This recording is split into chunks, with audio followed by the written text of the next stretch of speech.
Shalom, friends. This is Chanoch in Israel.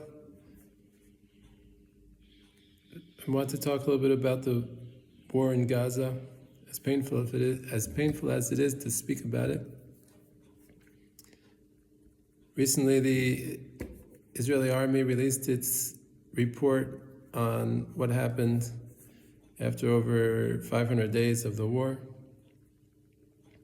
And it wasn't really a big surprise. I don't think most of the things that they said, I actually didn't read the report, but I just heard about the summaries.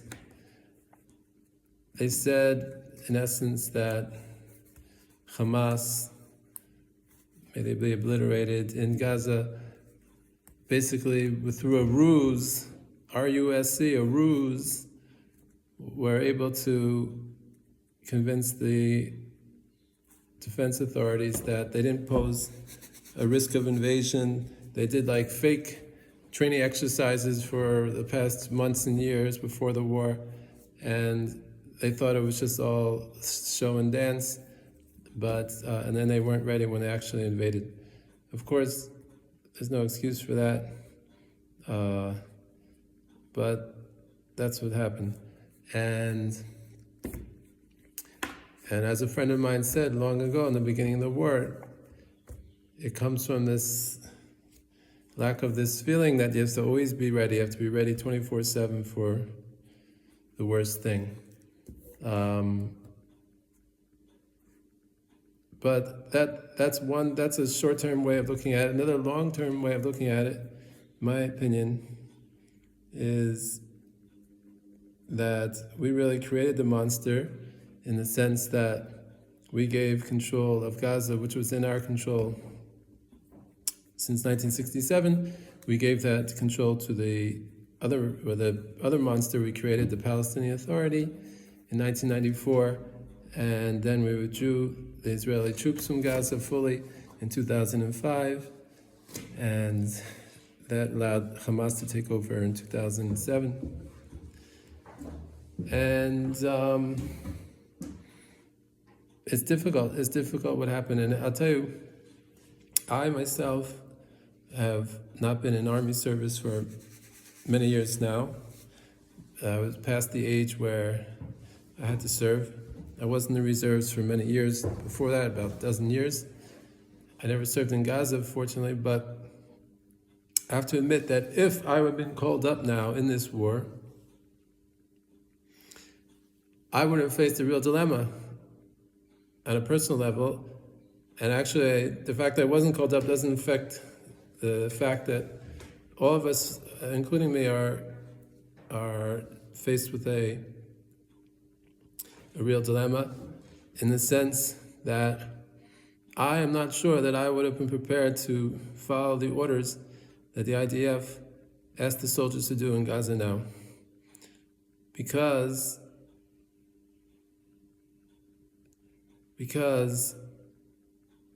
whereas I do believe in defending our state and our people, and I would be prepared to do that, in this case, I hate to say, but I don't understand. I really don't understand, and I'm not being critical here. I'm just trying to give voice to my frustrations in a positive way. I don't understand what the point was. Unfortunately, from the beginning of the war, the political leadership was saying, we do not want to retake control of Gaza.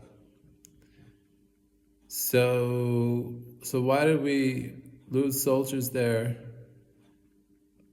And now I agree there's a point in eliminating Hamas soldiers, but not if it means losing our soldiers. Now, over 400 soldiers died in Gaza fighting after the invasion. I don't quite understand that. There was about 250 hostages, dead and alive, taken on that day. 400 soldiers is more than 250 hostages. Now, it's not a simple equation like that. Obviously, there's other factors, many other factors. But that is part of the equation, meaning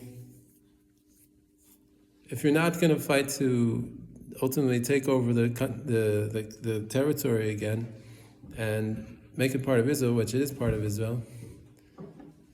So, what's the point? What's the point of my friend told me he was at his friends for Shabbos lunch last Shabbos, and their son is starting in a famous yeshiva, Keren B'Yavna, which is a Hesder yeshiva, meaning that the Israeli students in the yeshiva go to the army, interlaced with their yeshiva studies over the course of the years of their service. And he's in the first year, but he said the fifth year, there's people that stay there for 1, 2, 3, 4, 5 years or more in the yeshiva. The fifth year guys, they've been all like fighting in Gaza for most of the year. And they were involved in taking over these neighborhoods, which now, in the ceasefire, Israel withdrew from, and they lost comrades in their fighting, and they're all very depressed now, because really, what's the point? You go in there, you fight, you take over some stupid Gazan neighborhood, and then now Israel withdraws. So what's the point? What was the point? What was the point of it? Again, there's value in killing Hamas guys there. I understand that. But there's not if it comes at the price of 400 Israeli soldiers, in my opinion. Again, I'm trying to be